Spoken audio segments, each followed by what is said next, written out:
the hypothetical. What is the hypothetical? It's just something that we throw together that is where we can utilize our imagination. Because if it's fun, that's college football, and we're doing that. But this really isn't a hypothetical. What this is we kind of have to play matchmaker at this point. Because the hypothetical is Tennessee needs a quarterback.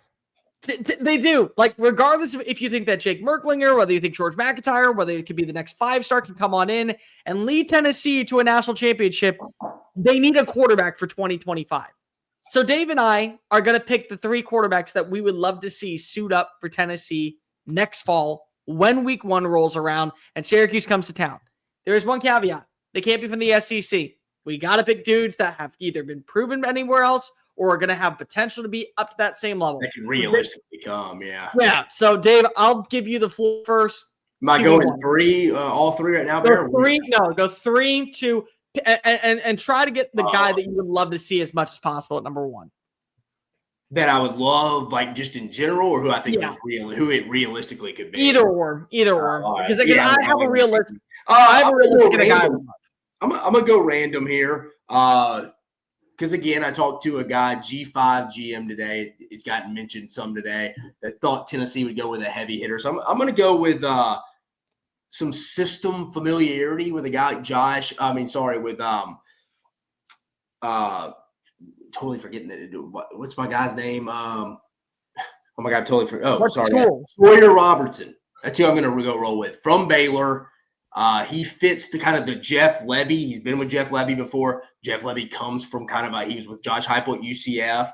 I'm going to go Sawyer Robertson from Baylor. That would not shock me at all if they went and kind of at least sniffed around there. Do I think he ends up at Tennessee? I would, if you made me bet yes or no, I would lean no. But it wouldn't shock me if this is kind of the route they kind of go see just because it's the familiarity of a system and he does have some production there at Baylor.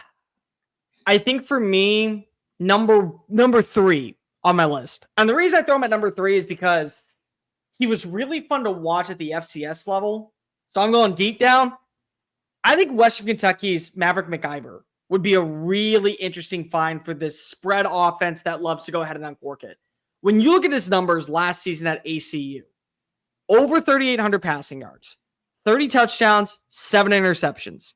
He also has, for his career, about 17, an average of 2.7 rushing yards a play. For his career as a passer, he has over 100 touchdowns. And he has, 18 interceptions. In a style of offense that is going to be asking you to throw the football, I think he could be a really interesting fit as that day 3, very cost-friendly. It doesn't pigeonhole you to saying, hey, if Merklinger pushes him or if McIntyre pushes him, we have to start him for the entire year. But there's something about working in Tyson Helton's offense that I think could stand out working in this offense too. Yeah, I don't dislike that one.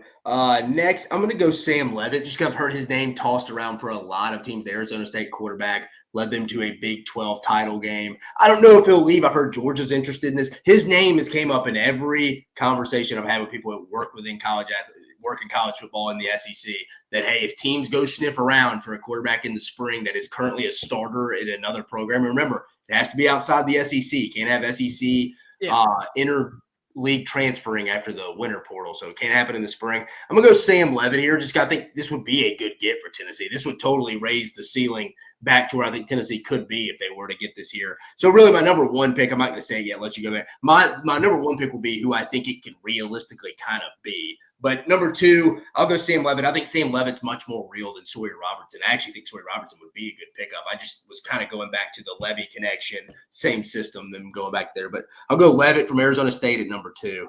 I'll go number 2, who I think is the name that people are probably going to go put at number 1, but I think it's Avery Johnson from Kansas State. I think that Johnson's mobility, I think that some characteristics about what he provides when it comes to the passing attack, his capabilities of maneuvering outside the pocket and trusting his legs to go pick up some extra yards.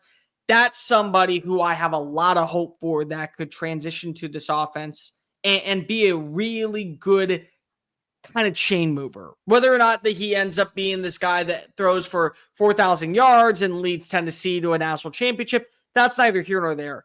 But there's a lot that I like about his game that I think could at least make Tennessee a much more dynamic and have that secondary element with the ground game. possible. So I'm going to have him at number 2. See, I saw something today. Somebody reported he makes $2 million currently, and he's from the state of Kansas. That's the thing too, is that like I remember we recruited him when I was at Kansas a little bit, and it was like even for us at Kansas, like, dude, he ain't coming here. The guy's a big K-State fan. I think his high school coach played.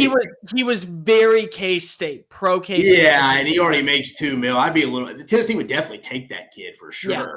But yeah, it'd be my final one.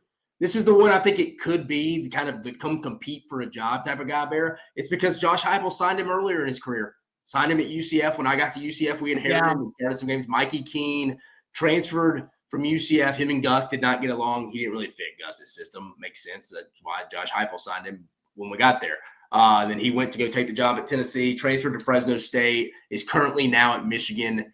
Probably will lose the job to Bryce Underwood. They're paying him the most money. They're probably going to start that kid just like they do in the NFL. I think it would not shock me if Mikey Keene came to Knoxville because he's familiar with Josh Heupel's system. It's who he had initially committed and signed with, and there's a legit shot he could play this year. I'm going to give a shout-out, honorable mention to the one that I think would make a lot of sense for the solid offense, and they could probably afford him. It'd be Haynes King at Georgia Tech. I just don't think he's leaving Atlanta at this point. Yeah, I don't think so. But that'd be a good one. I mean, I don't know if he really fits the system, but you're right. You could have worse quarterbacks. Number 1 is Sawyer Robertson for me at Baylor. I believe that when Sawyer Robertson left Mississippi State, it ended up being the best thing for him for an opportunity to compete for a starting job down in Waco, Texas. They have money. They have a lot of money that they can spend if they want to at the quarterback position. But if I could get Sawyer Robertson with the numbers that he put on last year working in this offense underneath Jake Spavital, who doesn't run the same offense of Josh Heupel, but there are still some characteristics that really stand out, to me, that is the ultimate win. You're getting yourself a quarterback that, in my opinion, right now would be at the same level, if not slightly better than Nico was last year, having the same upside, putting him in a system that he has a great understanding of, with wide receivers to where they would be able to build with him throughout the entire summer, and there wouldn't be that much learning going into that week 3 matchup against Georgia. All that to say that if they landed Sawyer Robertson, I would hammer that 8.5 right now, and I would probably say that Tennessee is right back in the running for a college football playoff spot.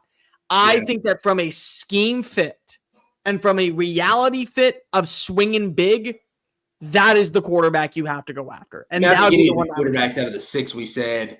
I mean, it'll depend. I wouldn't say the Western Kentucky kid would get them back to the playoffs, but between Mikey Keene, I'd say 4 out of the 6 would get them. You'd feel pretty good about them. We both had Sawyer Robertson, or I really should say with the 3 out of the 6, we had the same guy. If you throw in Haynes King would take him to the playoff too. If you're on him, maybe. But no, you think? I don't know. He doesn't have the vertical passing threat that Heupel wants. I still think that mobility would help them out in the red zone. I don't think it'd be bad. I still think they'd be in that 8-win range. I don't know if they get to the playoffs. I put them in. Okay, if you tell me right now that they get Haynes King, they're 9-3. If you tell me that does not mean that they're college football playoff team, but I say 9-3. If you tell me Sawyer Robertson, I think they're 10-2. Yeah, you get either Sawyer Robertson, Sam Levitt, or Avery Johnson, the one you mentioned. I mean, dude, either of those 3 guys. And again, I don't think Avery Johnson's leaving. But if you got any of those 3 guys, I think you'd be feeling really good. Can I throw one more in that's not going to happen because we already know where he's going, but still, Gio Lopez. Yeah, I don't know if he'd get him to the playoffs either, but I think it would I think he's better than Mikey Keene would be. Do you think he's better than Jake Merklinger? Yeah. Yeah, I say so. Dude, if Jake Merklinger wins that job, dude, Tennessee's a 8-4 team max. That's my thing, is that we know he's probably going to North Carolina at this point because of Nico's not going to go. Nico's not going to go to Chapel Hill. But I just say to myself, man, I'm not going to lie. It would be a lot of fun to see Gio Lopez for 2 years in Heupel's system. It would be a lot of fun to watch that happen. He always reminded me of Dylan Gabriel, and Dylan Gabriel played in Josh Heupel's system. Could be worse. Could be a lot worse.